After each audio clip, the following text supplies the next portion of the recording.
Hello student, exam special जेपीआईसी में आपका स्वागत है। आज 10th सोशल साइंस के अंतर्गत कुछ महत्वपूर्ण प्रश्नों को लेकर के फिर से प्रस्तुत हुए हैं। उन महत्वपूर्ण प्रश्नों के संदर्भ में हम लोग अध्ययन करेंगे। तो चलिए विषय वस्तु स्टार्ट करते हैं और देखते हैं कौन कौन से महत्वपूर्ण प्रश्न हैं। सबसे पहला क्वेश्चन है, कॉर्न लॉ के समाप्त होने पर ब्रिटेन में खाद्य समस्या का समाधान कैसे हुआ? कॉर्न लॉ एक कानून बनाया गया था। इसी के संदर्भ में ब्रिटेन की अर्थव्यवस्था पर या खाद्य समस्या का समाधान कैसे हुआ? तो कॉर्न लॉ के समाप्त होने पर ब्रिटेन की जो खाद्य समस्या थी, खाद्य समस्या को लेकर के है प्रश्न, का समाधान कैसे हुआ? तो इसके संदर्भ में लोग देखेंगे। तो कॉर्न लॉ मक्के के संदर्भ में एक कानून बनाया गया था जिसे कॉर्न लॉ नाम दिया गया, और इसी के संदर्भ में ये प्रश्न है कि कॉर्न लॉ के समाप्त होने पर ब्रिटेन में खाद्य समस्या का समाधान कैसे हुआ? तो ब्रिटेन ने खाद्य समस्या का समाधान करने के लिए खाद्य पदार्थों को पुनः आयात करना शुरू किया। ब्रिटेन ने डिसीजन लिया कि हम अपने यहाँ उत्पादन करने के बजाय सस्ते दामों पर अन्य देशों से खाद्य सामग्री आसानी से मंगा सकते हैं। तो ऐसे संदर्भ में उन देशों से आयात करना शुरू किया। इन देशों में पूर्वी यूरोप, रूस, अमेरिका, ऑस्ट्रेलिया आदि देशों से खाद्यान्न आयात किया गया। तो इस संदर्भ में आपने देख रहे हैं कि इन देशों से ब्रिटेन क्या किया, खाद्यान्न को आयात किया और इसके माध्यम से अपने खाद्य समस्या का हल किया। दूसरा क्रम में उसने क्या कार्य किया, वैश्विक कृषि अर्थव्यवस्था का विकास किया। 1890 ईस्वी तक वैश्विक कृषि अर्थव्यवस्था सामने आ चुकी थी। वैश्विक स्तर पर कृषि पर आधारित अर्थव्यवस्थाएं संचालित हो रही थी।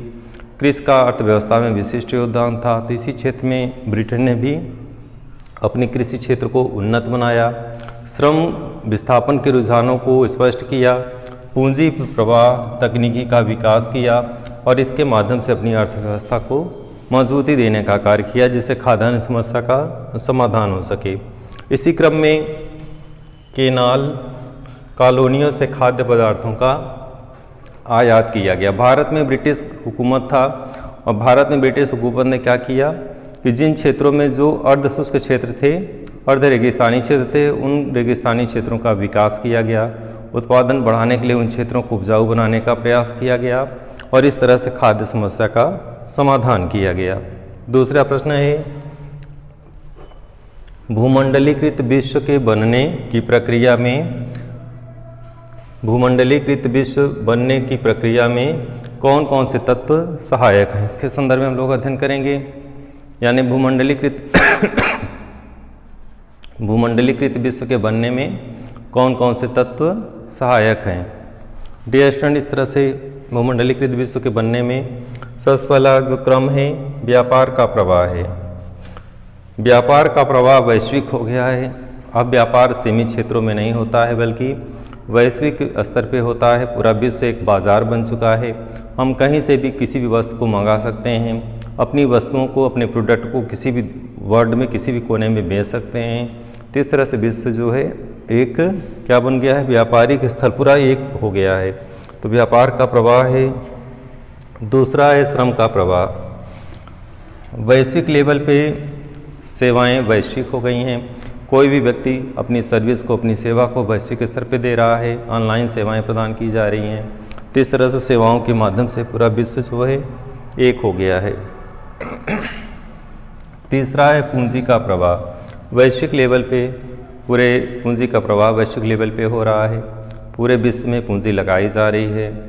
कोई भी देश दूसरे देशों में पूंजी को लगा रहा है। इस तरह से पूरा वैश्विक लेवल पे भूमंडलीकृत विश्व के बनने की प्रक्रिया तीव्र हो गई है। अगले क्वेश्चन में हम लोग चलेंगे, G77 देशों से क्या समझते हैं?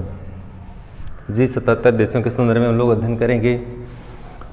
विकासशील देश 1950 से 1960 के दशक में एक समूह बनाए जिसे G77 का नाम दिया गया। डियर स्टूडेंट, इस तरह से G77 देशों का एक समूह था जो विकासशील राष्ट्रों के रूप में बनकर आया था सामने उभर करके, और यही देश एक दूसरे को अर्थव्यवस्था में मजबूती देना, एक दूसरे का सहयोग करना, एक दूसरे को आर्थिक रूप से आदान प्रदान करना, तकनीकी का विकास करना और इस तरह से सहयोग के माध्यम से विकासशील राष्ट्र जो है अपनी अर्थव्यवस्था को मजबूती देना चाह रहे थे। तो G77 जो है विकासशील देशों का एक समूह था और इस समूह के माध्यम से सभी देश जो मेंबर सदस्य देश थे अपनी अर्थव्यवस्था को मजबूती देना चाह रहे थे।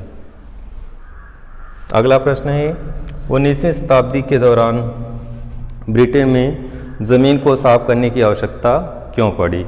तो 19वीं शताब्दी में ब्रिटेन को अपनी ज़मीन को साफ करने के पीछे निम्न उद्देश्य थे।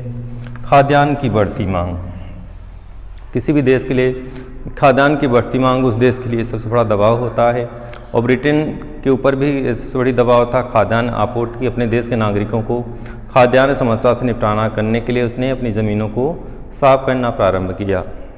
दूसरा कारण क्या था? रेलवे और परिवहन की आवश्यकता। रेलवे परिवहन की आवश्यकता के कारण पूरे ज़मीन को साफ किया गया, क्योंकि रेलों के विकास के मार्ग में जंगल, उबड़ खाबड़ भूमि, ये सारी चीज़ें रुकावट का कार्य कर रही थी। तो ऐसे परिस्थितियों में रेलों के विकास के लिए भूमि का साफ करना आवश्यक था और इस तरह से ब्रिटेन ने भूमि को साफ किया। नेक्स्ट, परिवहन के साधनों का विकास। किसी देश की परिवहन के साधन जो होते हैं उस देश के विकास के आधार होते हैं और ब्रिटेन ने भी अपने परिवहन के साधनों के विकास के लिए भूमि को साफ किया।